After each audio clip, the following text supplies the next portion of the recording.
Hello everyone, आज मैं आप लोगों को बताऊंगी केमिकल रिएक्शन एंड इक्वेशन, जो कि आपका क्लास 10th का सबसे फर्स्ट चैप्टर है।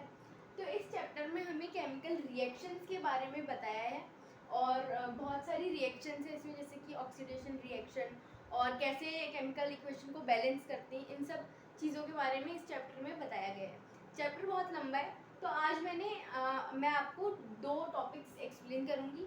पहला इसका इंट्रोडक्शन पार्ट है कि केमिकल रिएक्शन होता क्या है। तो केमिकल रिएक्शन वो रिएक्शन है जो कि हमें देखने को मिलता है। केमिकल रिएक्शन हमें कई जगह देखने को मिलता है, जैसे कि आप जब लकड़ियाँ जलाते हो तो उस टाइम पे भी केमिकल रिएक्शन हो रहा होता है और हमें लकड़ियाँ जलती हुई दिखाई देती हैं। तो जब भी केमिकल रिएक्शन होता है तो हमें क्या क्या चेंजेस देखने को मिलते हैं। Change in state, change in colour, change in temperature और इवोल्यूशन ऑफ गैसेस।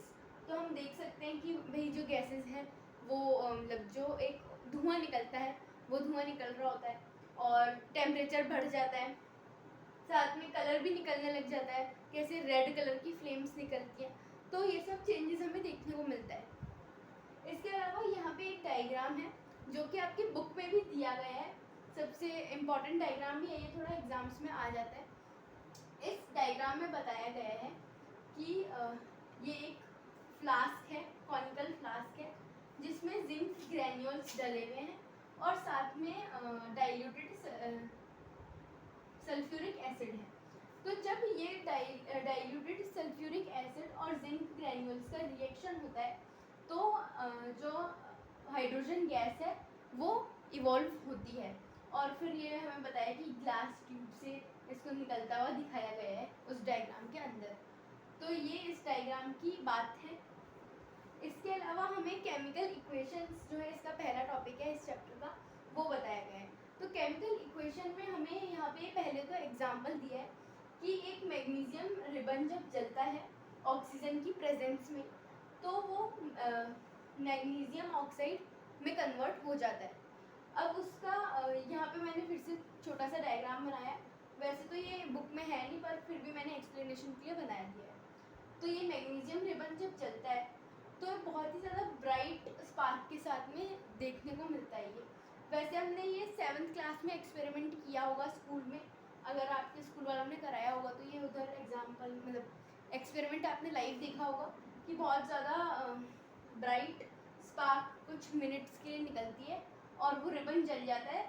और जो फ्लास्क होता है उसके नीचे जब हम पेट्री डिश रखते हैं तो उसमें हम ग्रेइश सा कुछ मटेरियल देखने को मिल जाता है, मतलब वो जले हुए पार्टिकल्स जो हैं वो हमें देखने को मिलते हैं। वही जो जले हुए जो जला हुआ पार्टिकल होता है वो मैग्नीशियम ऑक्साइड होता है। तो इस केमिकल इक्वेशंस में हमें ये भी बताया है कि इक्वेशन को फॉर्म कैसे करते हैं।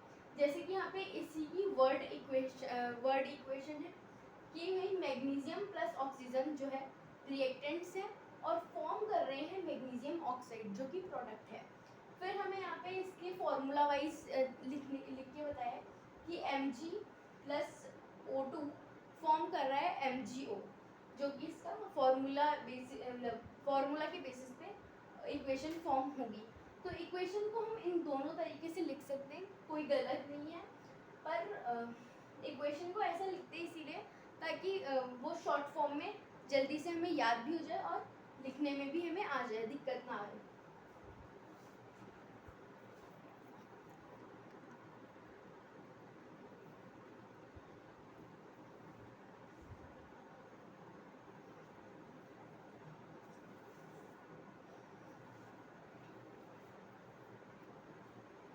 इसके अलावा जो नेक्स्ट टॉपिक है इसका वो है बैलेंसिंग द केमिकल इक्वेशन, जिसका वीडियो चैनल पे आपको मिल जाएगा, लिंक मैं इसके डिस्क्रिप्शन बॉक्स में दे दूँगी।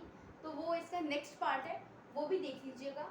और हमें वैसे इसमें केमिकल इक्वेशंस में एक और टॉपिक है कि LHS और RHS साइड को कैसे लिखते हैं, मतलब लिखने का तरीका जो है वो बताया गया है।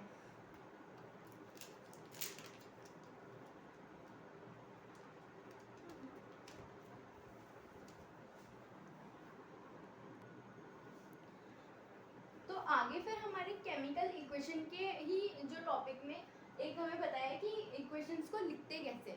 तो दो स्टेप्स में हम जो है रिएक्शंस को लिखते हैं। पहला ये कि RHS और LHS जो है वो इक्वल होने चाहिए। दूसरा ये कि LHS में रिएक्टेंट्स होते हैं और RHS में प्रोडक्ट्स हमें देखने को मिलते हैं, मतलब हम ऐसे रखते हैं।